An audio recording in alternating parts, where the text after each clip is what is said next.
गरीबी कोई ऐसी चीज नहीं है जिसकी प्रशंसा की जाए। ये ऐसी चीज है जिसकी पूरी तरह निंदा की जानी चाहिए। ये कैंसर की तरह है, इसे मिटा देना चाहिए। इसे कोई सम्मान नहीं दिया जाना चाहिए, क्योंकि वही इसका पोषण बन जाता है। इसे प्रत्यक्ष या परोक्ष किसी भी रूप में सराहा नहीं जाना चाहिए, क्योंकि इसी तरह अतीत में ये बनी रही है। और तुम इस विरोधाभास को नहीं देख पाते। एक तरफ ये लोग कहते रहते हैं कि गरीबी कुछ सुंदर है, दूसरी तरफ वे सब लोगों को अमीर बनाने की कोशिश में लगे। विरोधाभास उन्हीं में है। अगर गरीबी इतनी सुंदर है तो इन गरीबों को और अमीर क्यों बनाना? इन्हें और गरीब बनाओ ताकि वे भगवान के और करीब हो जाएं। इनके पास जो कुछ है वो भी छीन लो, इन्हें हर चीज से वंचित कर दो, तब तो उनका स्वागत और भी भव्य होगा, उन्हें और भी आनंद से स्वीकार किया जाएगा। और इसका अर्थ क्या हुआ? इसका मतलब है कि भगवान गरीबी का आनंद लेता है। वो चाहता है कि लोग गरीब हो। इसका मतलब यह भी हुआ कि वो धन, आराम और विलासिता के खिलाफ है। फिर ये स्वर्ग क्यों है? क्योंकि स्वर्ग तो आराम, धन और विलासिता ही है। कितना अजीब तर्क है। धरती पर लोगों को दुख झेलना चाहिए ताकि स्वर्ग में उन्हें इनाम मिल सके। पहले लोगों को बीमार करो ताकि फिर उन्हें अस्पताल में रखकर सेवा की जा सके।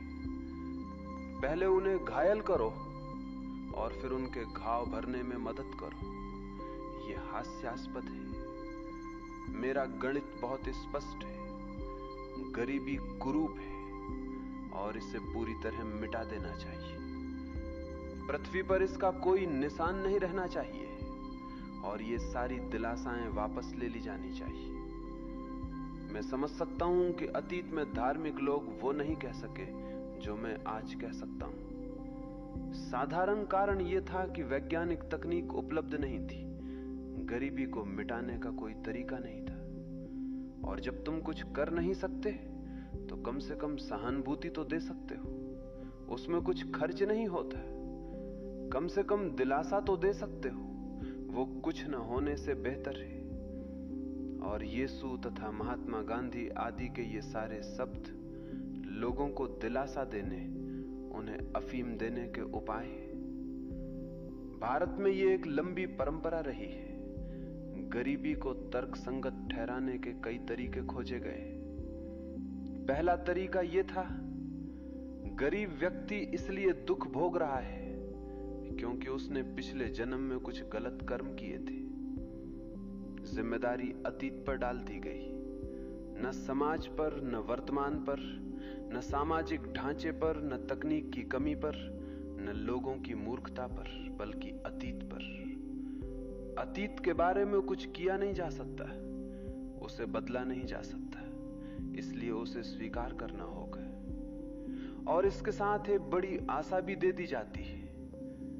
अगर तुम इसे स्वीकार कर लो, इससे पूरी तरह संतुष्ट हो जाओ, तो अगले जन्म में तुम्हें अपार पुरस्कार मिलेगा। क्या तुम इस चाल को देखते हो? अतीत और भविष्य को महत्वपूर्ण बना दिया गया।